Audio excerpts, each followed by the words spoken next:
నిన్న పోస్ట్ చేసిన వీడియోలో చెప్పాను కదా మా ఫ్రెండ్ వెడ్డింగ్ అయితే వెళ్తున్నా అని. దాని కంటిన్యూషన్ వీడియో ఇది.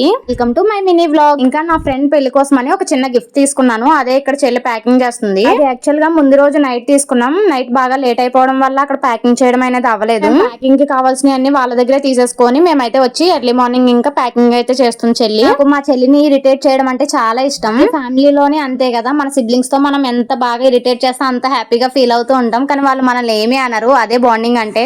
చిన్నప్పుడైతే చాలా ఎక్కువగా కొట్టుకునే వాళ్ళం. ఇప్పుడైతే కొట్టుకోవడం మానేసాము. మీరు కూడా అంతేనా? కొట్టుకుంటూ ఇరిటేట్ చేసుకుంటూ ఉంటారా? నాతో కామెంట్ సెక్షన్ లో షేర్ చేయండి. లాస్ట్ వీడియోలో చెప్పాను కదా నేను, గుడం రోడ్ అయితే బ్లాక్ అయింది అని చెప్పి. నుండి బస్సెస్ గానీ ఆటోస్ గానీ ఏం వెళ్ళట్లేదు. గుడం వెళ్ళాలంటే కంపల్సరీ మనం ట్రైన్ మీదే వెళ్ళాలి, లేదా బైక్స్ లో వెళ్ళాలి. పెళ్లికి అంత దూరం బైక్ మీద డ్రైవ్ చేసి వెళ్తే అలసిపోతాము.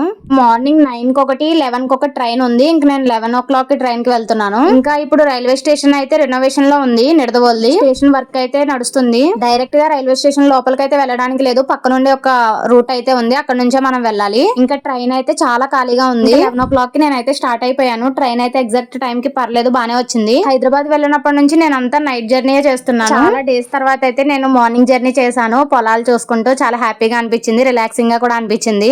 ఇంకా తాడేపల్లిగూడెం నుండి వాళ్ళ ఊరికైతే నేను బస్ లో వెళ్తున్నాను. గూడెంలో దిగేసి ట్రైన్ అయితే. ఎంతైనా గోదావరి డిస్ట్రిక్ట్స్ లో పుట్టాలంటే అదృష్టం చేసుకోవాలి కదా. ఎందుకు అంటే ఇంత మంచి నేచర్ అనేది మన సొంతం కాబట్టి. ఇంకా దిగాను. జస్ట్ ఇంకా వర్షం అయితే మెల్లగా స్టార్ట్ అయింది. కంటిన్యూగా పడలేదు, జస్ట్ కాసేపు ఒక 5 minutes అలా పడి ఆగిపోయింది. పెళ్లి ఇంటికి వచ్చేసాము. చూడండి ఎంత మంచిగా డెకరేట్ చేశారో. వాళ్ళ హౌస్ కూడా దగ్గరనే. నేను ఆటో దిగిన దగ్గర నుంచి ఒక వాకబుల్ డిస్టెన్స్ లోనే ఉంటుంది. లాస్ట్ వీడియోలో చెప్పాను కదా, పెళ్లి భోజనం చూపిస్తాను మీకు గోదావరి డిస్ట్రిక్ట్ దని. అసలు ఆ ప్లేట్ చూస్తేనే మనకి కడుపు నిండిపోద్ది. అన్ని ఐటమ్స్ అయితే పెడతాం మేము. స్వీట్ హాట్ అని తేడా లేకుండా A to Z అన్ని ఐటమ్స్ అయితే ఉంటాయి. నాన్ వెజ్ అయితే అస్సలు ఉండదు. ఈ ఫ్రెండ్ సర్కిల్ లో ఎవరైనా గోదావరి వాళ్ళు ఉంటే వాళ్ళ పెళ్లి భోజనం కి వెళ్ళండి. కంపల్సరీ మీరైతే సాటిస్ఫై అవుతారు ఆ ఫుడ్ కి. వన్ ఆఫ్ మై సజెషన్ ఇదైతే. అలా మొత్తం కంప్లీట్ అయిపోయిన తర్వాత నేనైతే రిటర్న్ స్టార్ట్ అయిపోతున్నాను. ఇంటూ టైం స్టార్ట్ అవ్వాల్సి వస్తుంది. ఎందుకంటే మళ్ళీ నేను గూడెం చేంజ్ అయ్యి గూడెం నుంచి మళ్ళీ నేను ట్రైన్ కి వెళ్ళాలి కదా. ట్రైన్ మిస్ అయితే మళ్ళీ ట్రైన్స్ లేవు, అందుకే. హలో, మరి నెక్స్ట్ వీడియోస్ చూడాలి అంటే సబ్స్క్రైబ్ చేసుకోవాలి కదా. సబ్స్క్రైబ్ చేసేసుకోండి మరి. Do follow for more.